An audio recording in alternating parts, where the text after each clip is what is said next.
It's time for Lindsay's essay of the day. Yay! Brought to you by We Should Write, right? This is a piece of writing that is neither performative nor reflective, but informative. Informative about my situation and my perspective. This is what has happened in my life and to my family. I cringe even to say what's happened to my family because I do believe everything is happening for our best interests, whether I can see it at the time or not. But in this scenario, even though I know we are moving to something beautiful, right now it is happening to us.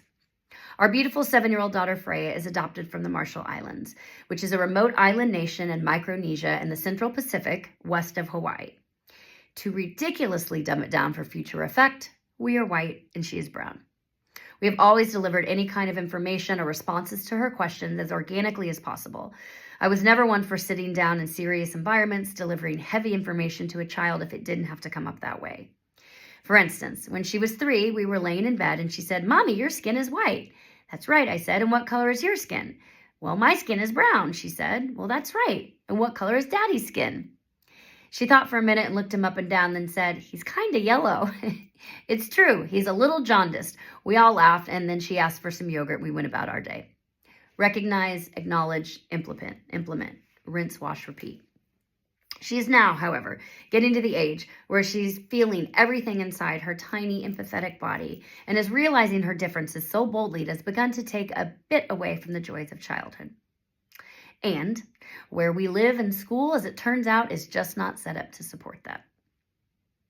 Last year when Freya was in kindergarten, she started saying she wanted to scratch her brown skin off. Now, for anybody hearing that for the first time, it is admittedly very jarring. She did not say this actually with tears in her eyes, rather pretty matter-of-factly. She saw she looked one way, my husband and I, and everyone really in her community looked a different way, and she wanted to remedy that. It did not, however, hurt my heart any less. When I called her school to let them know what was going on so that they could keep an eye on it, see if kids were saying anything, and see what support they could offer us, it was conveyed to me by both her teacher and principal that if we wanted diversity, we would need to leave our current county. Then they had a social worker call me, proceed to tell me how busy she was because she oversaw 7 or 8 schools, and after telling her our situation, she told me to send Freya to therapy. When I told her it was school support, resources, and community I was looking for, she said she would research and get back to me, and the next day, she sent me a link to parenting.com. Everything I just said above is true. I admittedly was very disheartened and I moved on. I guess I subconsciously thought, I guess this is the best. This is what I get for living in this community that I live in. How insane is that? To assume that's the best we can get just because the majority of the community is white.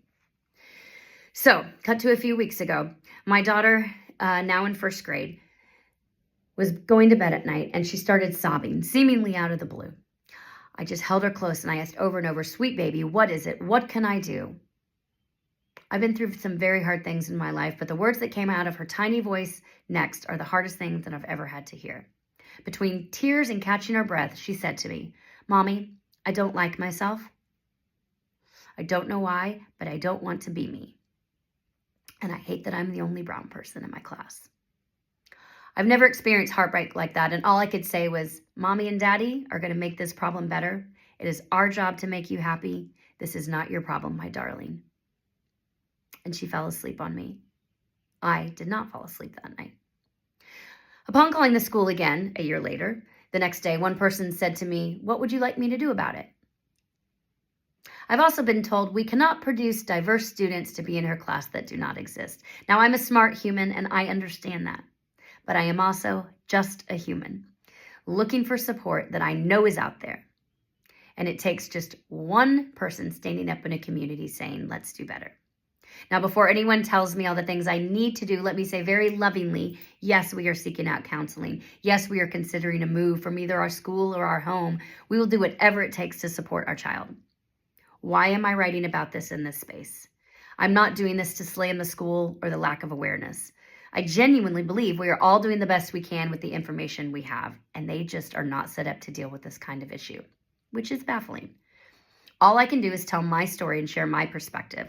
I believe this is how real change gets made. I don't even have solutions to offer, but I have my family's story and a little girl who is one of the most precious creations I have ever known, and she's doubting that right now. So All I can do is write my story, pray it triggers something in someone to send some support or make a change in their own community by bringing this into awareness. I truly believe we are all one and just trying to walk each other home, but we can't help if we don't know what's going on. So that's what I'm writing about today, because sometimes it's the best place to start.